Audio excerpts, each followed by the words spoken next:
Agora a gente muda de assunto e fala sobre férias. Férias é tão bom, né? Mas férias com segurança é muito melhor. E aí? O que a criançada tá fazendo nas férias agora? Tá brincando bastante no condomínio?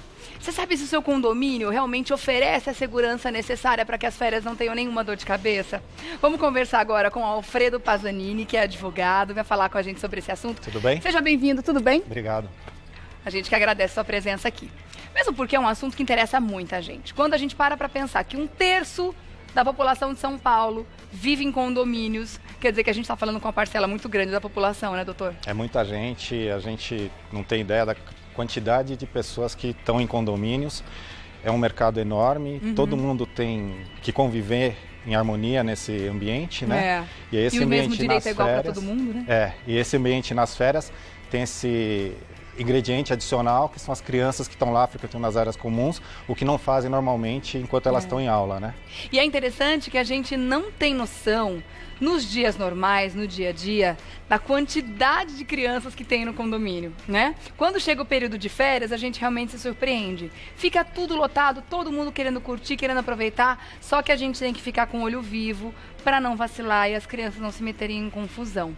E são muitos os detalhes, muitos os itens que devem ser analisados. Vamos aqui para as perguntas, direto, e você já vai respondendo aí as dúvidas do pessoal de casa. A Estela quer saber. Moro em condomínio com 3 torres. Nas férias é fácil ver quase 20 crianças reunidas nas áreas comuns. Fico insegura em deixar meu filho muito tempo sozinho no condomínio, pois para mim o lugar não é preparado para as artes que as crianças aprontam. Quais as principais preocupações que o condomínio deve ter com as áreas comuns em relação à segurança? A preocupação dela procede, né? Olha, Estela, procede a sua preocupação, né? Realmente, deixar a criança solta nunca é bom. Mesmo dentro de casa, a criança apronta, né? Quanto mais dentro de uma área comum de um condomínio, onde está longe da vista dos pais, né? Da vista da mãe. Porque a criança tem ideia ruim. Né? Fato. Eles têm ideias que para eles vai ser maravilhoso porque eles estão aprontando e eles querem aprontar. Só que eles não têm a menor noção da consequência. E aí que eles se metem em confusão, em encrenca, né? E o problema é que as áreas comuns do condomínio têm que estar preparadas para receber criançada, né? Criançada correndo para lá e para cá, tem perigo em carro frequentando as ruas dentro do condomínio, que tem condomínio grande que tem rua interna, né? A área de estacionamento é super preocupante, né? Então, respondendo à pergunta da Estela, assim, as principais preocupações: não deixar muito solto, principalmente crianças menores, né? Que elas estão soltas num lugar que tem perigos, né? E sempre ter ali uma rádio entre as outras mães para, se acontecer alguma coisa, uma outra mãe já avisar e elas terem um contato ali. E sempre estar de olho, orientar a criançada a também não abusar, né? Olha, não pode entrar em certos lugares, não deixa a criança entrar.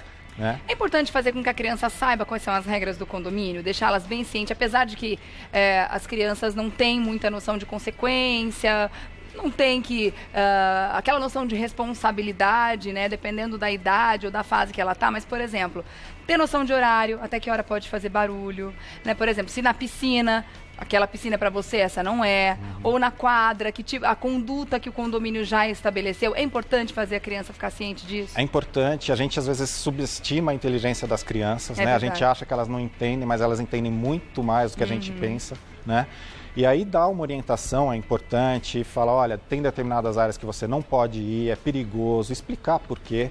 Principalmente fazer a criança respeitar as orientações dos funcionários da segurança, que tem às vezes criança que chega e desrespeita funcionário. Né? Isso é muito triste. Então essas situações partem de casa, já começa com a educação em casa. E se os pais orientam bastante, explicam bastante as situações para as crianças, elas vão estar mais preparadas para frequentar a área comum. É que muitas vezes os pais também desrespeitam os profissionais do condomínio, e esse é um grande problema, porque é o exemplo que os filhos têm, né? Se os próprios pais acham que o fato de pagar o condomínio dá direito deles fazerem o que eles quiserem, sem respeitar a convenção do condomínio, aí a criança vai seguir o mesmo exemplo, né, doutor? É aquela situação, né? A educação você aprende vendo o que seus pais estão fazendo, às vezes verdade. até mais do que ouvindo o que eles estão falando para fazer. Claro, né? O exemplo é fundamental. O exemplo é fundamental. Vamos dar uma olhada na próxima pergunta? É necessário que exista um salva-vidas ou bombeiro de plantão na piscina do condomínio? A pergunta do Rubens. Então, Rubens, não é obrigatório. Aí o que vai definir isso é a legislação municipal e a convenção do condomínio, tá? A maioria das leis municipais não define essa obrigatoriedade. Em São Paulo, por exemplo, não tem uma lei que define essa obrigatoriedade de ter salva-vidas na piscina. Às vezes a convenção do condomínio obriga a ter alguém, quando é um condomínio muito grande, e às vezes na própria convenção exige essa contratação. Mas não é essa obrigatoriedade. Então, é mais uma situação que você tem que estar de olho, tem que estar acompanhando o teu filho na piscina também. Mas é uma sugestão para você levar para a reunião de condomínio, para a próxima reunião, por exemplo, se de repente você acha necessário que pelo menos durante o verão tenha um profissional ali tomando conta, já que o número de crianças é muito maior e às vezes no meio da multidão fica até difícil da gente controlar o que está acontecendo, né? Exato. De repente é uma sugestão para levar para votação. O fato de não ser obrigatório não quer dizer que o condomínio não possa contratar. Claro. Né? Quer dizer, acresce uma segurança do condomínio.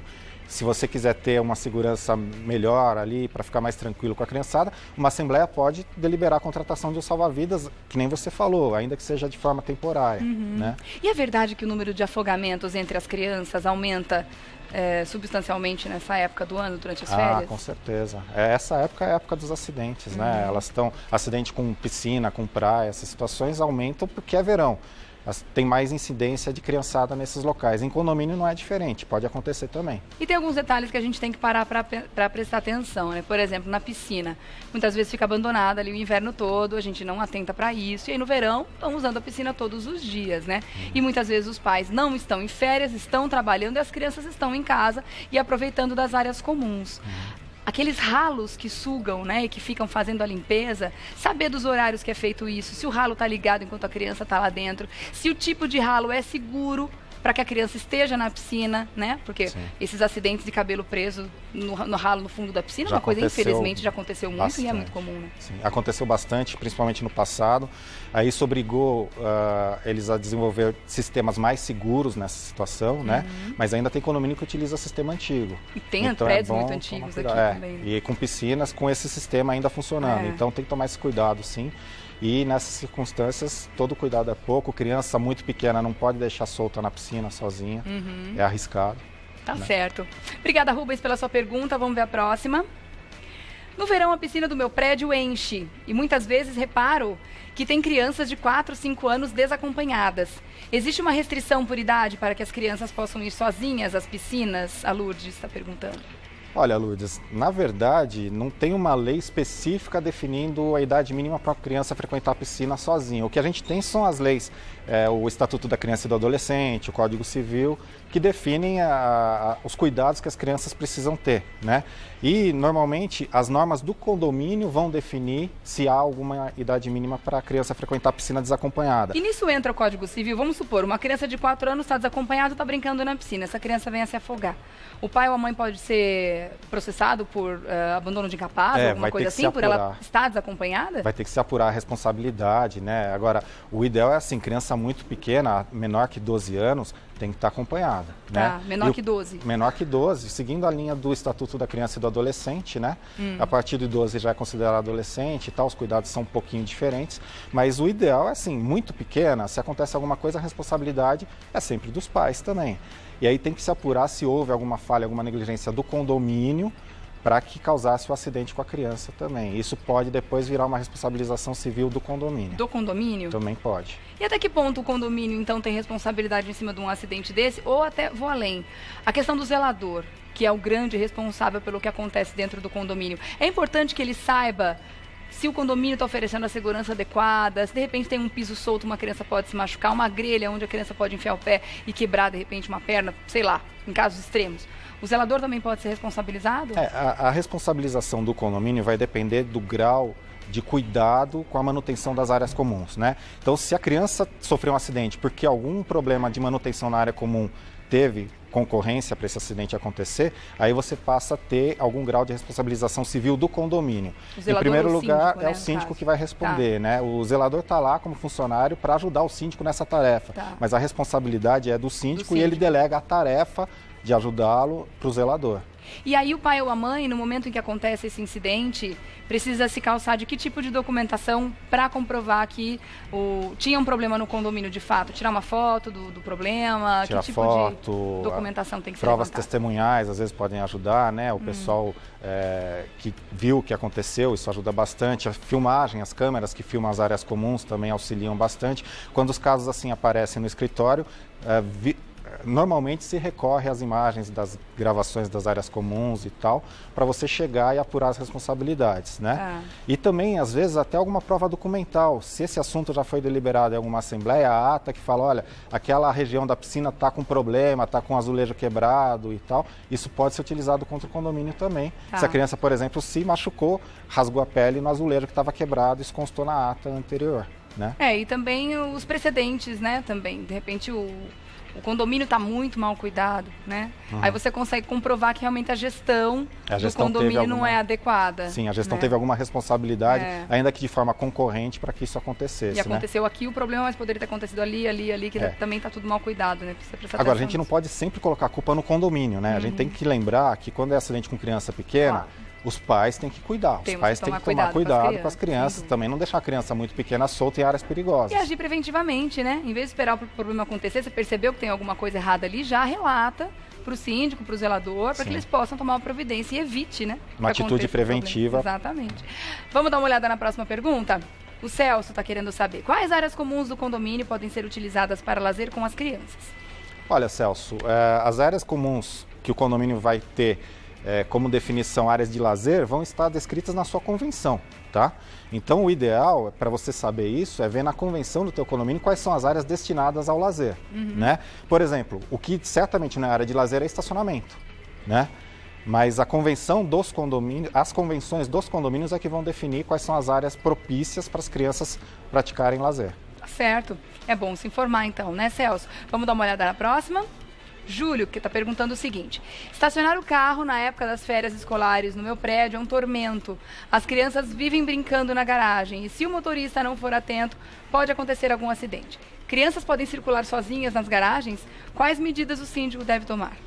Olha, Júlio, nessa sua pergunta você colocou 2 Cs famosos de condomínio, né? Não sei se você sabe, mas condomínio tem 4 Cs famosos, né? Carro, criança, cachorro e cano. Né? Nessa pergunta do Júlio, a gente tem os 2 Cs aí, carro e criança, em confronto nas áreas comuns do condomínio. Então, assim, as crianças brincando na garagem, na pergunta anterior a gente já viu que não é o local apropriado, né? Para brincar, as crianças têm que utilizar as áreas destinadas a lazer. Então, o que o condomínio tem que fazer nessas situações é advertir os pais, falar, olha, sua criança está solta lá na garagem, não pode, né? Fazer com que os pais sejam parte ativa na condução das crianças para os locais adequados. Mas os funcionários do condomínio também podem ser treinados para ter uma abordagem com as crianças. Falar, olha, criançada, aqui não pode, é melhor você ir lá no playground, não corre aqui que é perigoso, o carro não te enxerga. Hoje em dia você tem aqueles carros muito grandes, aquelas SUVs, né, que a visão traseira é muito alta e aí você pega uma criança pequena, você não enxerga. Não enxerga mesmo. Passando embaixo do carro. Por outro lado, existem os condôminos, os moradores que gostam de correr na garagem, como se aquele segundo a mais que ele vai ganhar para sair do prédio fosse resolver a vida dele. Então tem que tomar cuidado, porque mesmo as crianças pequenas que podem estar acompanhadas dos pais estão correndo risco, dependendo da configuração de como o estacionamento se apresenta. Uma curva que você faz, você não vê uma pessoa que está ali. Tem gente que corre em estacionamento, por incrível que pareça. Tem bastante situação assim. Umas situações super perigosas dentro dos estacionamentos. Quer dizer, às vezes não é abuso da criança, não é negligência do pai, mas vem um motorista ali, um apressadinho, correndo dentro do estacionamento do prédio. É muito comum, excesso de velocidade em área comum de condomínio é um dos Cs do condomínio, é o carro, né? Então são esses problemas de excesso de velocidade, estacionamento inadequado, né? Então tudo passa também por uma atuação diligente do síndico em advertir o motorista que está correndo muito na garagem, ter câmeras filmando para poder usar essas filmagens para multar, para advertir os infratores, né? Isso é muito importante. Esse cuidado não relaxar na vigilância sempre, não relaxar nunca. E isso tudo se resume numa palavrinha só, né? Que a convivência em condomínio fica muito mais fácil quando a gente tem bom senso, né? Isso. O bom senso resume tudo, no cuidado com a criança, no cuidado com o condomínio, com os vizinhos, né? No direito de todos.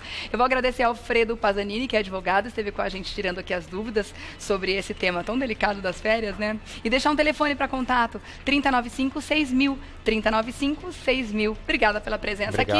Ótima semana para você, viu? Até uma próxima.